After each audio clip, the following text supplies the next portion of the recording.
Bienvenue sur la chaîne Pièces de Radio Complet. Pensez à vous abonner pour ne pas rater les épisodes prochains. C'est Jack Carter qui vous parle. L'exploit de mon oncle Nick remonte au mois de juin 1910. Nick et Ida, sa chère et tendre Ida, avaient décidé de se marier. Ils étaient de plus en plus amoureux l'un de l'autre, et Ida se réjouissait de devenir Madame Nicolas Carter. Enfin, ça y était. On avait fixé la date. Nick et Ida allaient échanger leurs anneaux devant Monsieur le maire de New York le jeudi 1er juin à midi. Mariage Carter-Johnson! Mariage Carter-Johnson! Excusez-nous, le marié n'est pas encore arrivé. Comment? Mais le mariage est prévu pour midi. Mais il ne manque plus que lui. Mais où est-il, ce marié? Ah, si on le savait. Mais il ne va pas tarder à arriver. Bah alors attendez-le. Ah, moi je suis obligé de passer votre tour. Mariage Morgan Berenson! Voilà. Ah, ça promet.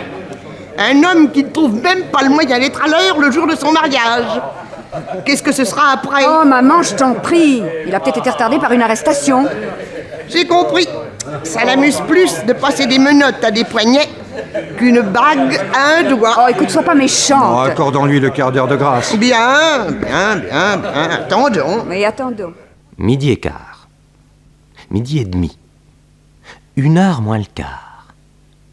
Moins 10. Pas de marié.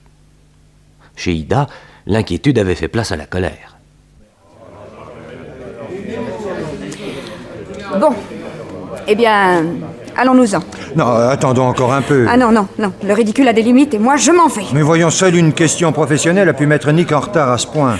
Mais le jour où l'on se marie, il n'y a pas de question Il professionnelle. n'avait qu'à cesser toute activité depuis 2 ou 3 jours pour être sûr d'être libre. Moi, c'est ce que j'ai fait. Écoutez, Ida... Non, McCluskey. Bien que chef de la police, si vous aviez eu à vous marier aujourd'hui, vous auriez été à l'heure.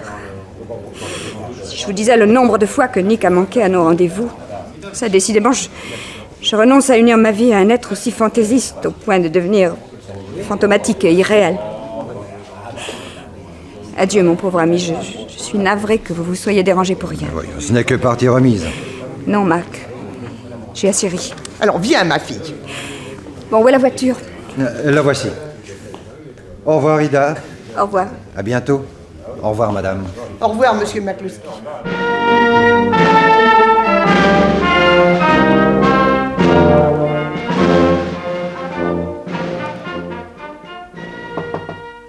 Qu'est-ce que c'est? C'est Nick Carter. Ah, vous voilà. Ida est ici? Non, Où est-elle? je ne sais pas. Je suis passé chez elle, personne. J'ai téléphoné à son journal et... On a dû vous répondre qu'elle se mariait. Bah oui. Or, elle ne s'est pas mariée. Oui, ça, j'en sais quelque chose.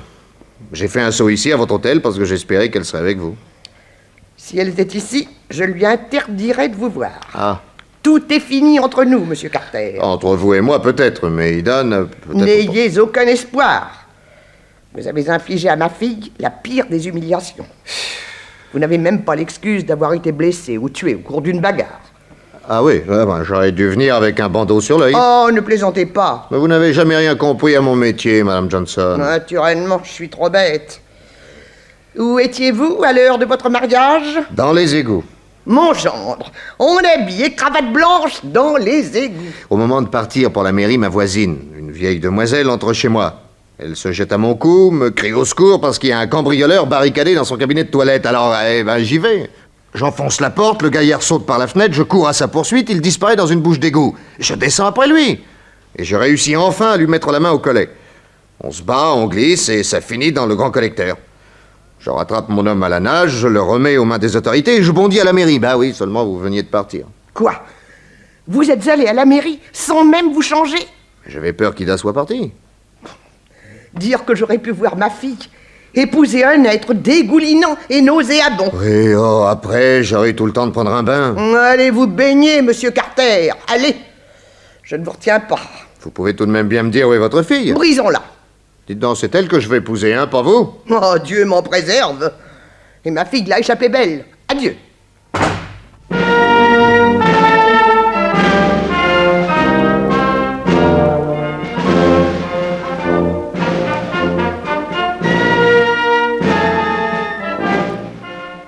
oncle Nick. Comment va le moral? Ah, pas fort. Voilà 5 jours que j'essaie de voir Ida chez elle ou à son journal. Et chaque fois, elle me file entre les pattes. Elle aurait fait une bonne cambrioleuse. Ouais. Je lui ai écrit, mais pas de réponse. Un pauvre oncle Nick. Ah tiens, pour te distraire, voilà le New York Herald. Y a quelque chose d'intéressant? Non. Oh, bon alors. Ah tiens, tu as vu ça? Le banquier William Gottfried échappe pour la seconde fois à un enlèvement. Enfin, si on se met à enlever les banquiers maintenant. Ah mais celui-là, je sais pourquoi. Ah bon? Pourquoi? Gottfried est président de nombreuses sociétés, entre autres des chemins de fer North America. La compagnie qui possède le réseau voisin voudrait s'adjoindre le North America et acheter la majorité des actions à Gottfried. Mais Gottfried refuse de les vendre, quel qu'en soit le prix. Alors, pour l'y obliger, on tente de le kidnapper. Par la faim, la soif et, au besoin, la torture, on veut le forcer à signer. Oh, charmant. Oh. Tu as vu? Quoi donc? Écoute ça. Demain paraîtra l'interview exclusive que M. William Gottfried a bien voulu accorder à notre collaboratrice Ida Johnson. Est-ce que vous savez pourquoi ils vous en veulent tellement? À proprement parler, on ne m'en veut pas. Non, plus exactement, on veut quelque chose de moi. Oui, mais quelque chose que vous ne voulez pas donner. Voilà. Mais, allez, assez parlé de Gottfried. Parlons de vous. De moi? Oui. Et je peux vous interviewer? M'interviewer? Ah, écoutez, j'aurais mauvaise grâce à vous refuser ce que vous m'avez accordé si gentiment, monsieur Gottfried. Voilà. Que voulez-vous savoir? Et avez-vous un amant? Oh, monsieur Gottfried. Oh, excusez-moi. Oui, je vous ai choqué, hein? Oui, vous avez raison. Mais j'oublie toujours avec les femmes. La forme a beaucoup d'importance. Il faut ce que vous appelez de la délicatesse, du tact. Ce n'est pas mieux, non? Oui, bien sûr. Vous savez, moi, je suis venu de mon Europe centrale sur un bateau d'émigrés. Je savais juste lire, écrire. Oui, oui, et compter. Compter, oui, surtout compter, oui. Mais je parlais pas un mot d'anglais, j'avais froid, j'avais faim. Aujourd'hui, à 40 ans, je suis un des plus gros bonshommes de Wall Street. Pour parcourir ce chemin-là et gravir les échelons honnêtement, comme je l'ai fait. Mais oui, honnêtement. Non, mais je vous crois. Je n'ai pas eu beaucoup le temps de m'occuper des femmes et d'acquérir auprès d'elles ce qui me manque.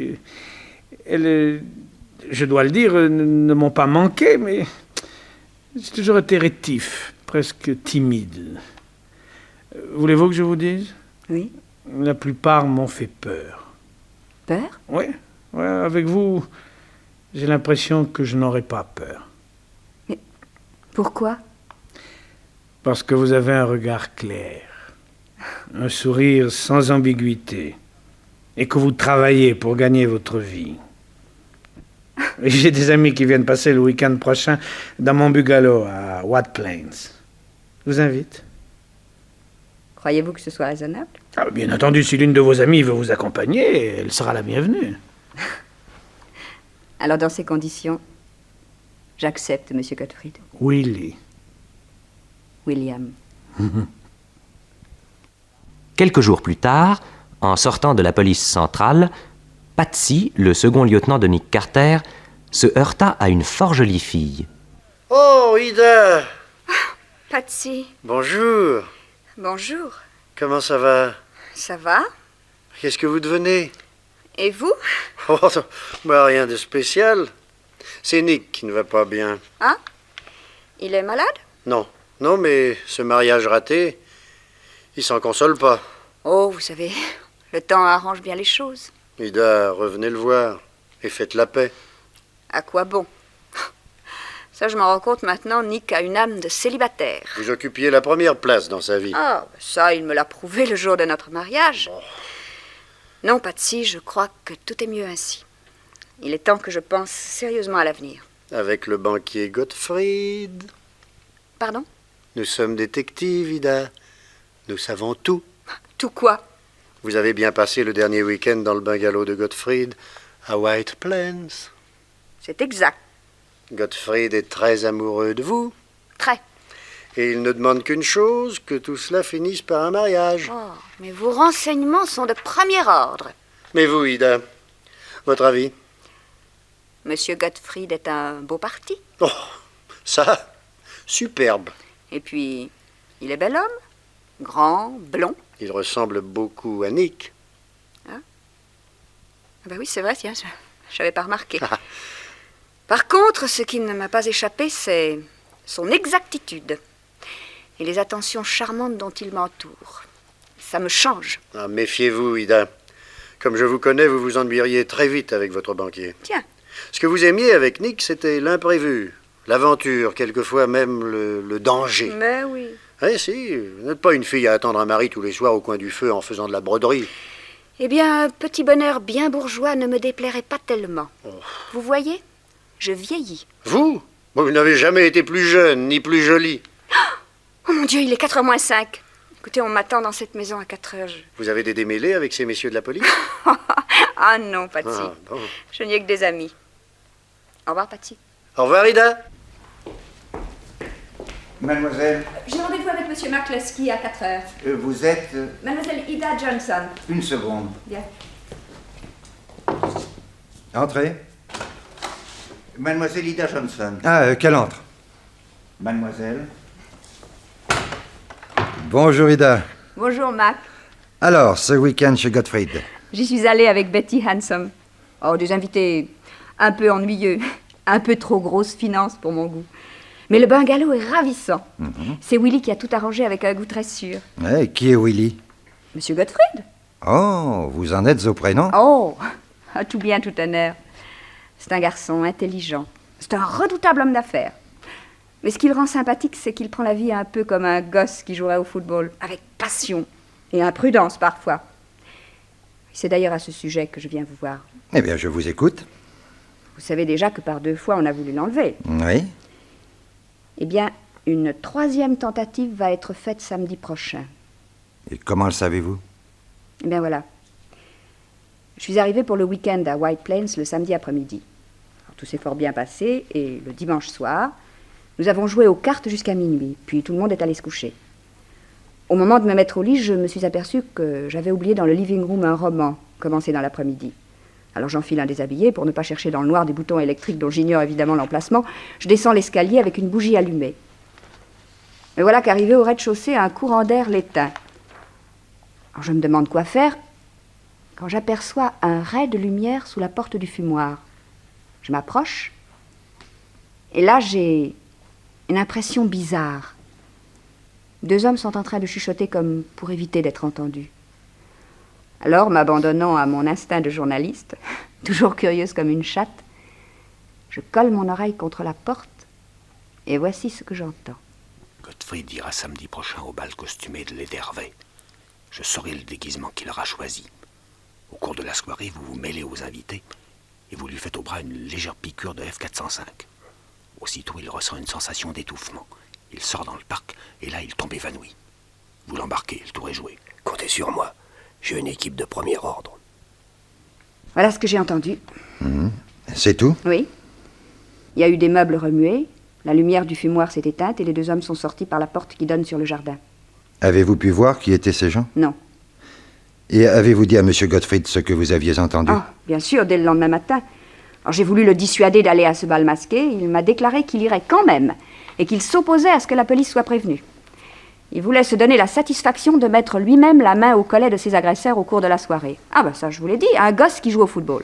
Et malgré sa défense, vous venez me voir? Non seulement pour sa sécurité à lui, mais dans votre intérêt à vous, Mac. Oui, vous avez raison et je vous en suis très reconnaissant. La disparition d'une aussi haute personnalité que William Gottfried me mettrait devant un grave problème. Et si nous ne réussissions pas à le libérer et à arrêter ses ravisseurs, ma situation personnelle serait sérieusement compromise. Oui, j'ai pensé qu'une police avertie avait 1000 fois plus de chances de réussir. Oui, c'est l'évidence même. Donc, Ida, ce bal masqué a lieu samedi prochain chez Lady Hervey. Oui. À New York, je suppose, dans sa propriété de Central Park. Oui. Et Avant de venir vous voir, j'ai eu la curiosité d'en faire le tour. La propriété se trouve au milieu d'un parc bordé de 4 rues. Il y a d'un côté l'entrée principale avec la grille d'honneur. Une autre entrée pour le service se trouve dans la rue de gauche. Oui. Et tout au fond du parc, j'ai vu sortir des jardiniers par une petite porte. Parfait. Savez-vous quel déguisement portera M. Gottfried? Ah oui. Un pierrot de soie noire sous un domino blanc et un masque de velours et dentelle orange. Oh. C'est ainsi qu'il l'a décrit à Lady Harvey, qui tient essentiellement à ce qu'il n'y ait pas 2 déguisements pareils. Et vous? Serez-vous à ce bal? Ah oui. Willy m'a fait inviter. J'ai trouvé chez Clarfield un très joli costume d'oriental. Eh bien, ma chère Ida, soyez rassurée. Je vais prendre dès maintenant toutes mes dispositions. M. Gottfried ne sera pas enlevé samedi au bal de Lady Harvey. 2 heures plus tard, McCluskey était chez Nick Carter et lui racontait la visite d'Ida. Oui, je vais finir par croire que vous conservez de tout cela un furieux dépit. Moi Ah oui. Mais je m'en fiche comme de l'an 40. Tenez.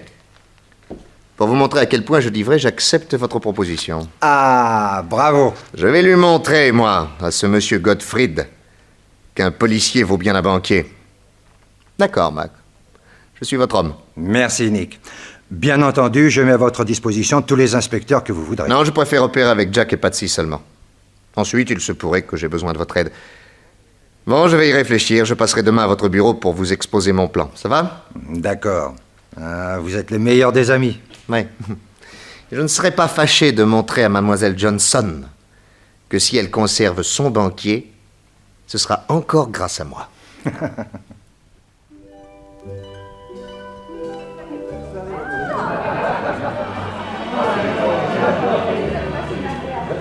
Alors, Fred, C'est fait. allons dans le petit salon là-bas.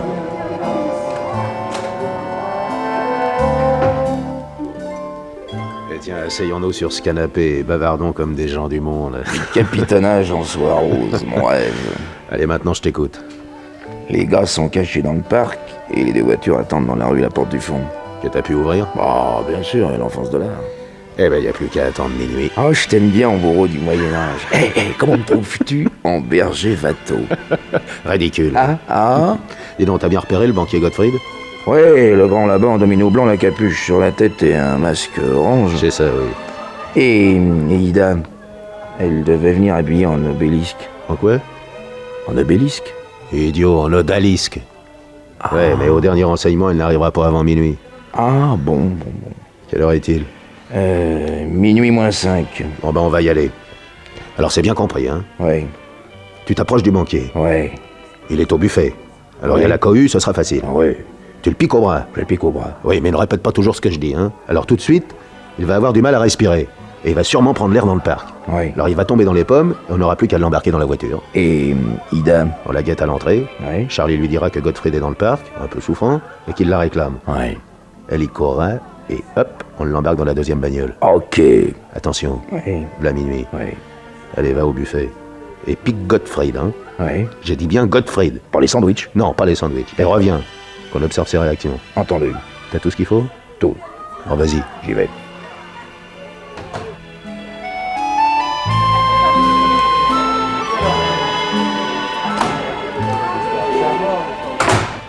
Alors? C'est fait. J'ai été si délicatement qu'il a rien senti. Tiens, regarde-le. On dirait qu'il a du mal à respirer. Ah oui?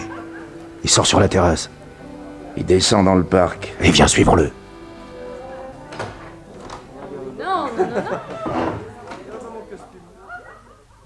Ah, dis donc, on dirait qu'il a plus de force pour marcher. Tiens, il arrive près du bosquet où il y a Carlo et Jeff.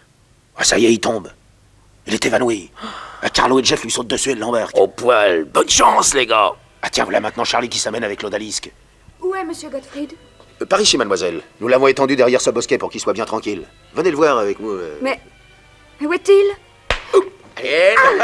Quel son con. Allez, Fred, vite, on l'embarque dans la 2e voiture. Où m'emmenez-vous? Allez, t'occupe pas. Allez, monte. Allez, alors quoi, Fred? Pousse-la, quoi. Allez, voilà. Allez, en route.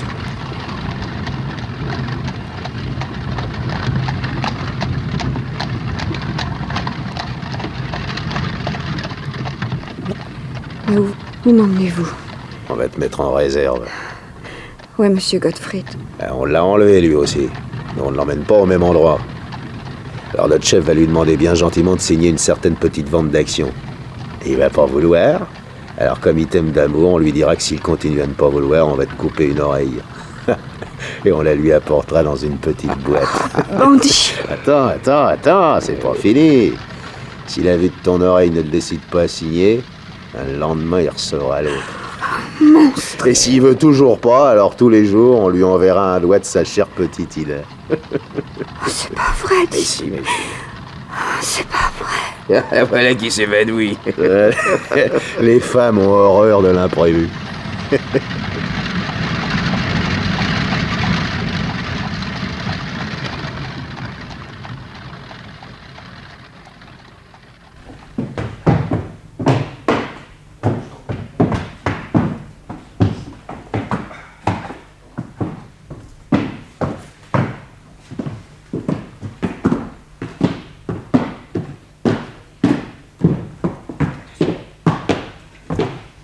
Alors, tout s'est bien passé? Oui, comme sur des roulettes, patron. Il dort encore. Ah, ces piqûres-là sont formidables. Oh, il est lourd, l'animal. Ah ben, rentre-le ici, dans la chambre forte. Ouais, d'accord. Ah ben, attention à sa tête. Voilà, tendez-le par terre. Alors, monsieur Gottfried, hein? Il va falloir se réveiller. Va d'abord attachez-lui les mains et les pieds. Ah, bonne idée. Carlo, enlève-lui son masque. Oui. Voilà. Mais c'est pas Gottfried? Ouais, c'est pas Gottfried. Ah mais non. Enfin, tout de même, quoi. Pierre au noir, domino blanc et masque orange. Enfin, ça peut pas être quelqu'un d'autre. Ah, la preuve que si. Mais, attendez un peu. Moi, je connais cette tête-là. Ah, ben oui, c'est vrai, moi aussi. Bon Dieu, mais c'est Nick Carter. Oh, on a kidnappé Nick Carter. Tiens, le mec qui se réveille. Où suis-je? J'ai des amis, monsieur Carter. Des amis qui n'en espéraient pas tant. Qui êtes-vous? Depuis le temps que je voulais ta peau, salaud. Ah, pour une surprise, c'est une bonne surprise, ça. Et tu foutais au bal sous ce déguisement? Ida. Quoi, Ida? Oui, Ida, la femme de ma vie. Elle m'a quitté pour le banquier Gottfried. Elle refusait de me parler, de m'entendre. Alors je me suis déguisé comme Gottfried pour qu'elle me suive. Je voulais l'enlever. Et tout d'un coup, j'ai senti une piqûre au bras. J'ai eu du mal à respirer. Alors je suis sorti dans le parc. J'ai dû m'évanouir parce que je me rappelle plus de rien. T'étais à ce bal uniquement pour récupérer Ida? Oui. Pour rien d'autre? Non, pourquoi? Bah alors, Gottfried est toujours au bal? Oh, sûrement, oui. Moi, j'étais déguisé comme lui, alors je me cachais en attendant l'arrivée d'Ida. À un moment, j'ai vu Gottfried entrer dans les toilettes. J'en ai profité pour aller boire une coupe de champagne. Ah bah, c'est à ce moment-là, tenez, qu'on m'a piqué. Oh les gars, y a pas une seconde à perdre. Hein. Bondissez au bal et repérez Gottfried. Tenez, vous là de quoi le piquer au bras à travers ses vêtements. Et puis après, vous me l'amenez en vitesse. J'ai compris, patron. J'ai compris. Ça, alors, si on s'attendait à celle-là...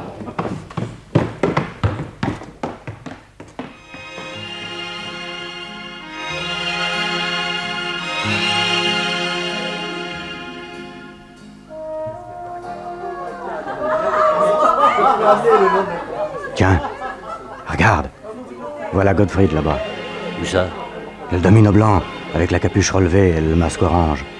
Il danse avec une chinoise. Bon, je vais m'arranger pour qu'ils me bousculent et je leur ai piqué avant même qu'ils s'excusent. Ouais, c'est ça, vas-y.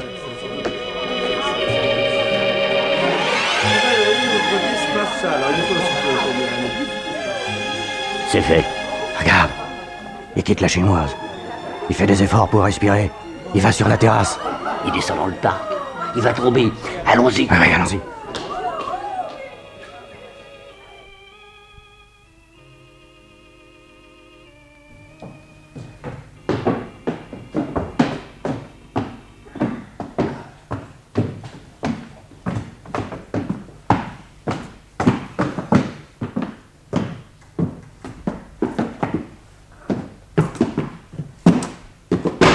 Alors, ce coup-ci, ça y est? Voilà Gottfried, patron. Bon. Allez, entrez-le ici. Bon. Tendez-le à côté de Nick Carter. Il dort encore. On va le réveiller.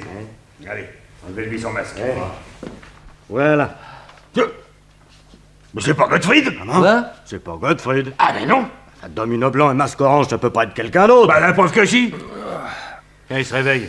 Attachez-lui les mains et les pieds, vite. Où est-ce que je suis, moi? Qui êtes-vous? Ah, oncle Nick. Jack. T'es le neveu de Nick Carter? Bah oui. Mais qu'est-ce que tu faisais à ce bal? L'oncle Nick voulait récupérer Ida, sa petite amie, qu'il avait lâchée pour le banquier Gottfried. Alors, il s'est déguisé comme lui, et moi je faisais le guet dans le parc, près de la porte de service. Mais après minuit, l'oncle Nick et Ida, je les ai plus revus. Ah, pour moi, ils avaient fait la paix, ils étaient rentrés à la maison. Puis voilà que sur l'herbe, derrière un bosquet, je trouve un domino blanc et un masque orange. Ah, veine que je me dis, je les mets, et je vais inviter une jolie petite chinoise à danser. Ah, tout d'un coup, quelqu'un me bouscule, je sens une piqûre au bras. J'ai tout de suite l'impression de manquer d'air. Alors je descends dans le parc, où j'ai dû m'évanouir. Je me rappelle plus rien d'autre. Mais dans le bal, il y avait pas un autre domino blanc avec un masque orange? Oh non. Oh mais dites donc, le domino et le masque que j'ai trouvé. Ouais. Hein? Si c'était ceux de Gottfried, s'il les avait perdus dans une bagarre, si quelqu'un l'avait kidnappé. Oh, ouais, mais qui? Une bande concurrente? Ah, mais pourquoi pas? Ah, qu'est-ce que c'est? C'est moi, Charlie. Ah, vous allez être content de nous, patron. On vous amène votre banquier. Gottfried? Ouais. Bah où est-il? Tom est en train de le monter sur son dos. Tom et moi, on était restés planqués dans le parc, comme vous l'aviez dit. Alors on a vu Carlo et Jeff embarquer le banquier qui dansait avec la chinoise. Et puis voilà qu'un quart d'heure plus tard, on voit Gottfried rappliquer. On s'est dit, le salaud s'est évadé de la voiture pendant le transport. Alors nous, qu'on a d'initiative, Tom et moi, on a fait ni une ni deux. On lui a sauté sur le blaire, on l'a assommé, et on vous le ramène. Ah bah bravo les enfants. Voilà Tom. Hein? Allez, couchez le corps à côté des deux autres. Très bien. Maintenant, liez-lui les pieds et les mains. Charlie, enlève-lui son masque. Alors, monsieur Gottfried... Mais c'est pas lui! C'est pas Gottfried? Non! Pierrot noir, domino blanc, masque orange. Ça peut pas être quelqu'un d'autre. La preuve que si. Mais il y avait donc des dominos blancs et des masques oranges à ce bal? Jamais de la vie. Oh, je deviens fou, mais il n'y a pas de fenêtre ici. De l'air! Donnez-moi de l'air! Les gars, le patron se trouve mal, on le vide dans la cuisine. Alors, Patsy, Oh les vaches, qu'est-ce qu'ils m'ont mis? Mais attention, joue bien ton rôle. McCluskey et 12 flics sont dans la maison rose. Le tout est d'y amener les gars d'ici. Bon, vous allez voir le travail. Bon, attention. Ça va mieux. Dites donc, qui c'est ces deux types-là que vous avez saucissonnés comme moi? Ils veulent pas me parler. Mais d'abord, toi, qui es-tu? Ça vous regarde pas. Dis donc, t'en as pas encore assez pris sur la gueule? Ne me faites pas de mal, hein. On est entre confrères, à ce que je vois. Confrère? Qu'est-ce que tu veux dire par là? Tu m'as l'air d'un petit dur, toi. J'aimerais bien savoir ce que tu faisais au bal sous ce déguisement. Alors, je t'ai posé une question, faut répondre. Carlo, passe-lui cette ficelle autour du cou. Et puis, tourne-la avec ce bout de bois, là. Allez. Voilà. Voilà. Alors, monsieur veut bien parler? Me faites pas de mal. Alors parle, mon vieux. Ben, on était là pour kidnapper le banquier Gottfried. Vous aussi? Ah bon? Ah bon, parce que vous aussi? Ouais. Seulement, c'est nous qu'on l'a eu, et c'est nous qu'on va lui faire signer une certaine petite vente d'actions. Non, mais où il est, Gottfried, hein? Où l'avez-vous caché? Oh, dis-le tout de suite ou je te fais ton affaire. Ah ben dites donc, je veux pas me faire descendre par mon chef. Il te descendra pas. Pour deux raisons. La première, c'est que si tu me dis pas où Gottfried est séquestré, on t'étrangle comme un poulet. Secondo, si tu me donnes l'adresse, c'est moi qui descends ton chef, et je te prends dans mon équipe. Mon avenir est assuré. Et dès demain, je te donne une prime de 10 000 $. 10 000 $? T'as ma parole. Gottfried est dans une petite maison isolée appelée la Maison Rose. Tu sais où elle se trouve? Naturellement. Bah, tu vas nous y emmener tout de suite. Vous avez bien dit 10 000 $. Ouais. Bon. Détachez-moi et emmenons tous les hommes que vous avez. Bon, ben, je laisse Carlo ici pour me garder ces deux oiseaux-là. Je leur réglerai leur compte en revenant. D'accord. Mais on emmène tous les autres. OK. Allez, suivez-moi en vitesse.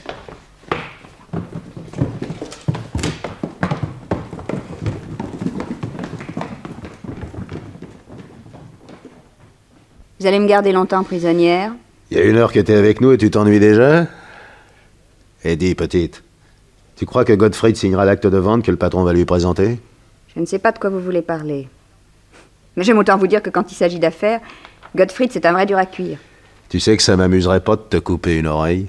Et comme moi, j'ai la faiblesse d'y tenir. Écoutez. Oui. Je veux parler à Gottfried. Il faut absolument que je lui explique. Eh ben, le patron va le faire. Ah oui, mais il ne trouvera pas les mots comme moi. Si c'est moi, personnellement, qui supplie Gottfried de signer, il signera. Tu crois? Il n'a rien à me refuser. Eddie, Fred, au lieu de dormir, là, tu crois qu'on devrait l'emmener parler à Gottfried? Oh, ben ça irait plus vite, je pense, moi. Mais le patron l'a pas demandé. Il y a peut-être pas pensé. Eh ben, heureusement, nous, on a de l'initiative. Allez, Ida, amène-toi. On va voir Gottfried. Vous verrez que c'est la meilleure solution. Allez, en route. Salut, Carlo. Salut. Dis donc, on voudrait voir le patron. Ah bah, il vient de partir. Pour? Bah, pour kidnapper Gottfried. Quoi? Gottfried n'était pas ici? Ah non, c'est toute une histoire. Mais qu'est-ce que tu lui voulais au patron? Bah, on lui a ramené mademoiselle pour qu'elle persuade son banquier de signer le papier en question. Ah, il est pas là, mais attends. Tout n'est pas encore dans la poche, hein. On va peut-être avoir besoin d'elle. Et en attendant que le patron revienne, on va la mettre au frais. Mais où ça? Tu l'as dans la chambre forte, il y a 2 gars déjà qui attendent. Allez. Allez, ma petite, entrez là-dedans. Allez, hop. Allez, hop là.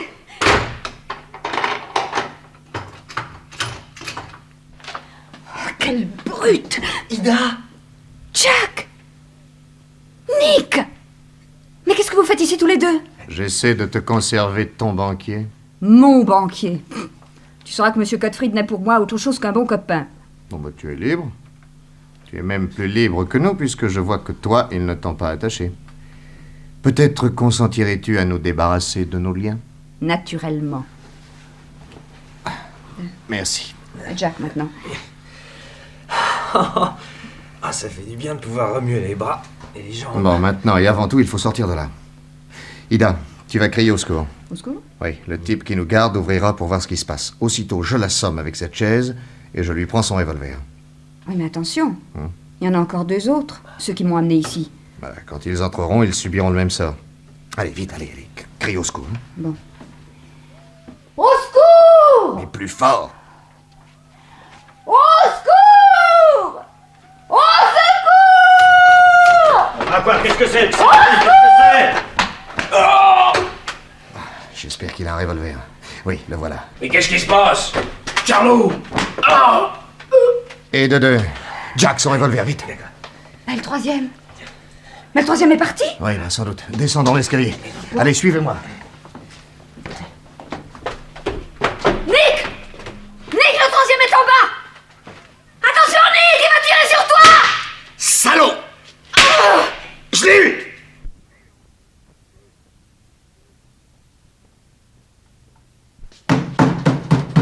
Je veux sortir! Je veux sortir! Monsieur Gottfried, je vous rends votre liberté. Qui êtes-vous? Nick Carter. Nick Carter? Qu'est-ce que vous faites ici? Et ici, c'est chez qui? Mais c'est chez moi. Chez vous? Et qui sont ces gens? Monsieur McCluskey, chef de la police de l'État de New York, et ce gentleman qui a des menottes au poignet, c'est Monsieur Slim Benton, le chef de la bande qui voulait vous kidnapper. Ça, mais qu'est-ce qui s'est passé? Moi aussi, je voudrais bien savoir. Soyez donc satisfaits, messieurs. Ida Johnson apprend, Monsieur Gottfried, que vous allez être kidnappé au cours de la soirée chez Lady Harvey. Malgré votre interdiction, elle en parle à McCluskey, qui me charge de vous défendre et d'arrêter la bande qui vous veut tant de mal. Vous vous rendez chez Lady Harvey, mais en cours de route, c'est moi qui vous kidnappe, avec un peu de chloroforme sous le nez, et qui vous enferme ici afin que vous y demeuriez en toute sécurité. Puis, je donne votre domino et votre masque à mon neveu Jack. Mais pourquoi faire? Vous le saurez tout à l'heure. Je vais faire 2 déguisements exactement semblables aux vôtres. L'un pour moi et l'autre pour mon second collaborateur, Patsy. Donc, je me rends au bal sous votre déguisement. Les bandits me prennent pour vous et l'un d'eux me pique pour m'endormir. Mais j'avais eu la précaution de me matelasser les bras, imité en cela par Jack et Patsy. À partir de ce moment, je fais semblant d'étouffer, je vais dans le parc simuler l'évanouissement tant attendu par ces messieurs.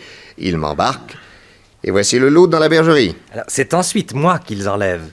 Et grâce à votre domino et à votre masque, j'apporte à Benton ici présent la preuve que vous avez été enlevé. Je lui glisse ainsi l'idée qu'une bande concurrente vient de vous kidnapper. Enfin, c'est moi qu'on amène. J'avoue faire partie de la bande en question. Je joue les traîtres et contre la promesse de 10 000 $, j'emmène tout ce joli monde se faire arrêter à la Maison Rose où McCloskey attend avec ses policiers. Et pour finir, Benton vient d'avouer qu'il était payé par la Central Railway pour vous obliger à vendre vos actions. Voilà.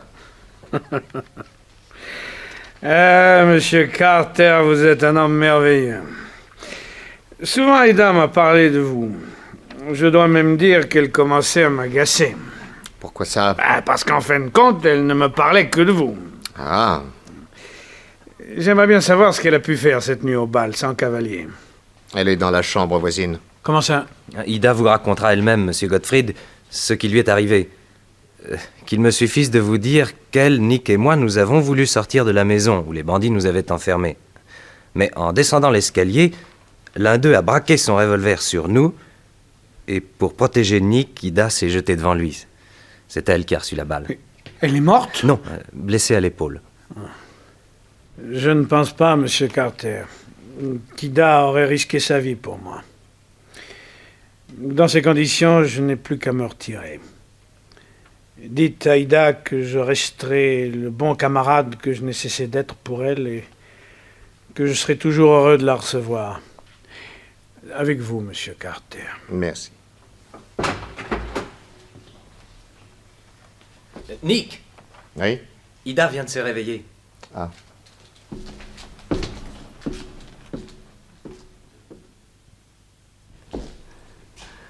Ida.